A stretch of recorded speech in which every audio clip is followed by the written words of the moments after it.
आप देख रहे हैं योर मनी और हमारे साथ विकासपुरी बने हुए हैं क्वेरीज को आंसर करने के लिए। लेते हैं कुछ और क्वेश्चंस और अगला सवाल पूछने के लिए अरुण कुमार झांसी से हमारे साथ मौजूद हैं। अरुण नमस्कार, बताइए क्या सवाल है आपका।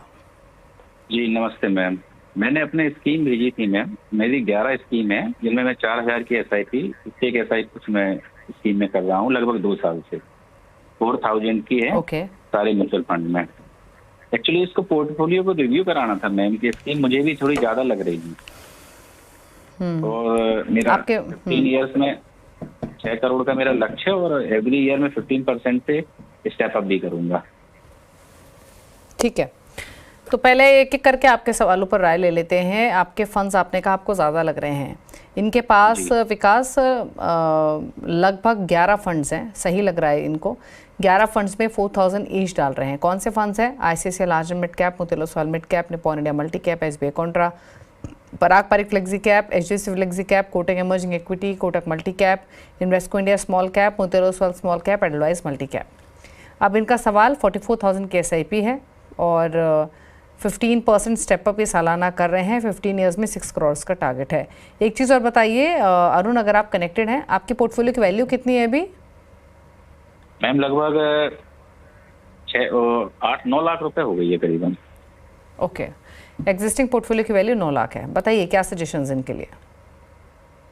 देखिए दीपाली, अरुण जी ने शायद खुद ही इस चीज़ को भांप लिया कि 11 स्कीम्स थोड़ी ज़्यादा हो गई हैं। और यस अरुण जी, आज हमारा शो भी इसी के ऊपर है कि ओवरलैप कैसे बचाया जाए। अभी आपके जैसे पोर्टफोलियो में मल्टी कैप और स्मॉल कैप का काफ़ी ओवरलैप था, तो यहीं से ही आपके लिए बहुत रेलिवेंट हो जाता है ये शो कि अपने पोर्टफोलियो के ओवरलैप को कम करिए। बाकी आपने स्कीम्स बहुत अच्छी सिलेक्ट की हैं, आपके पास मल्टीपल स्ट्रैटेजीज हैं, आपने पोर्टफोलियो को बड़े अच्छे तरीके से बनाया, बट शायद वो धीरे धीरे करके आपने कुछ ज़्यादा फंड्स ऐड कर दिए और वो पोर्टफोलियो ओवर डाइवर्सिफाई मतलब स्कीम्स आपकी ज़्यादा हो गई। सो इसको पहला जो हम वो है कि आप अपने पोर्टफोलियो में ओवरलैप को कम करें। तो आप Edelweiss multi cap, Kotak multi cap, Motilal Oswal small cap and Invesco small cap, ये 4 स्कीम्स आप बंद करें। मैं इमीडिएटली एग्जिट करने के लिए नहीं बोल रहा हूँ, क्योंकि आप अपने टैक्सेशन देखिए, आप अपने एग्जिट लोड्स देख लीजिए, उसके बाद उसको मर्ज करिएगा। क्योंकि पोर्टफोलियो रिस्ट्रक्चरिंग भी जो होता है वो ओवरनाइट नहीं होती है, उसमें भी थोड़ा समय देना पड़ता है। तो ये भी हो सकता है कि आपको ये 11 स्कीम्स जो है वो कंटिन्यू करनी पड़े अगले 3-4-6 महीने के लिए, फिर धीरे धीरे आप निकल के जो बाकी स्कीम्स है उसमें आप मर्ज कर दीजिए। स्मॉल कैप में आप बंधन स्मॉल कैप में जो है अपना SIP कर सकते हैं। सो 12% से अगर आपका ये पोर्टफोलियो ग्रो करता है, क्योंकि आपने 9-10 लाख के आसपास अपनी पोर्टफोलियो वैल्यू बोली है, तो लगभग 5.25-5.5 करोड़ के आसपास आपका कॉर्पस बन जाएगा अगले 15 साल में जो आप बनाना चाहते हैं। हाउएवर यही पोर्टफोलियो अगर आपका रफली 15-14-15% से ग्रो करे तो आप 6 करोड़ भी इजीली जो है अचीव कर पाएंगे। क्योंकि हम जनरली सबको यही बोलते हैं कि आप अपने पोर्टफोलियो में टॉप अप करें, आप अपने पोर्टफोलियो में स्टेप अप करें, और आपने खुद ही बोल दिया है कि आप इसको स्टेप अप करना चाहते हैं। बट यहाँ पे एक चीज़ और अरुण जी, मैं थोड़ा सा आपको डेटा देना चाहूँगा और आप देखिएगा कि क्या जो आप सोच रहे हैं वो it is in line with what data I am going to share with you.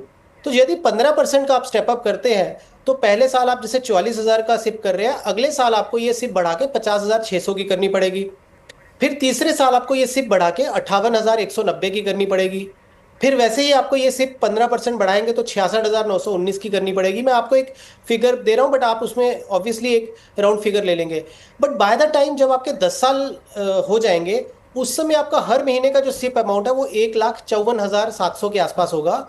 और यही बढ़ते बढ़ते बढ़ते बढ़ते आपका जो लास्ट 15वां साल रहेगा, अगर वहां पे आप सिप कर रहे हैं तो आपको सिप जो अमाउंट है 3,11,000 के आसपास सिप अमाउंट करनी पड़ेगी। तो आपने अगर इसी तरीके से सोचा है, इसी तरीके से प्लान किया और यही आपके मन में डेटा है, तो आप बिल्कुल ट्रैक पे हैं। बट यदि मान लीजिए कि आपने कैलकुलेशन किसी और तरीके से सोची थी, तो फिर आप थोड़ा सा रिविजिट करिए और देखिए कि आप किस तरीके से अपने पोर्टफोलियो में इस फिगर तक, 6 करोड़ की फिगर तक पहुंचना चाहते हैं। उसके लिए आप अपना टॉपअप भी कर सकते हैं, या आप उसके लिए एडिशनल परचेज कर सकते हैं, या स्टेप अप जो है वो जो हमने अभी नंबर्स दिए हैं आपको, अगर उस तरीके से पॉसिबल होगा तो उस तरीके से करेंगे तो डेफिनेटली आपका जो है टारगेट अचीव हो जाएगा। चलिए, तो राय दी गई है आपके पोर्टफोलियो को लेकर। नया पोर्टफोलियो या फिर कहें कि कौन से फंड साथ आपको कंटिन्यू करना है वो मैं दोबारा से रिपीट कर देती हूँ। ICICI large mid cap, Motilal Oswal mid cap, Nippon India multi cap, SBI contra, Parag Parikh flexi cap, Kotak emerging equity और साथ ही HDFC फ्लेक्सी कैप आप रखिए।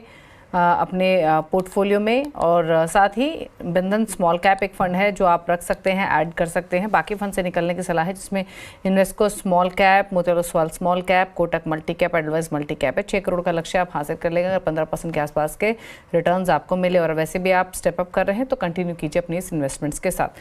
चलिए पूछ लेते हैं विकास जी के टॉप 4 फंड्स। विकास जी बताइए कौन से फंड्स और लॉन्ग टर्म के हिसाब से, कंप्लीट पोर्टफोलियो के हिसाब से रिकमेंडेशन रहेगी? देखिए दीपाली, करंट सिनेरियो में हम सभी निवेशकों को यही बोलते हैं कि आप pure small cap, pure mid cap में अभी के लिए ना जाएं। हम इन फंड्स के अगेंस्ट नहीं है, बट हम ये बोल रहे हैं कि यदि किसी को अपना पोर्टफोलियो भी बनाना है और बिल्ड करना है तो आप मोतीलाल ओसवाल का large and mid cap fund जो हमने आपके दर्शकों को यहाँ पे सजेस्ट भी किया वो ले लीजिए।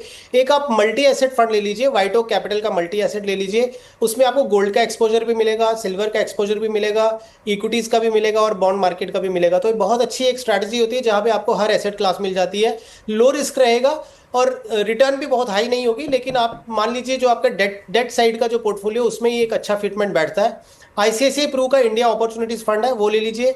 और एक कोटक इमर्जिंग इक्विटी फंड। इन चारों फंड में सबसे एग्रेसिव जो फंड है वो कोटक इमर्जिंग इक्विटी फंड है। ये थोड़ा सा मिड कैप साइड के जो स्टॉक्स रहते हैं उनको फोकस करते हैं। तो ये 4 फंड से अगर आप पोर्टफोलियो बनाएंगे अभी कोई, तो एक अच्छा पोर्टफोलियो बिल्ड हो सकता है। ओके चलिए, तो Motilal Oswal large and mid cap, White Oak Capital multi asset, ICICI Pru India opportunities, Kotak emerging equity, ये 4 फंड्स रहेंगे। ये 4 फंड्स मिलाकर आप पोर्टफोलियो क्रिएट कर सकते हैं। लॉन्ग टर्म के हिसाब से ये रिकमेंडेशंस आपके साथ शेयर की गई हैं। चलिए इसी के साथ शो में तो इतना ही। विकास जी शुक्रिया शो में आने के लिए और सभी क्वेरीज को आंसर करने के लिए। यो मनी में इतना ही। ब्रेक के बाद भी खबरें जारी हैं। नमस्कार।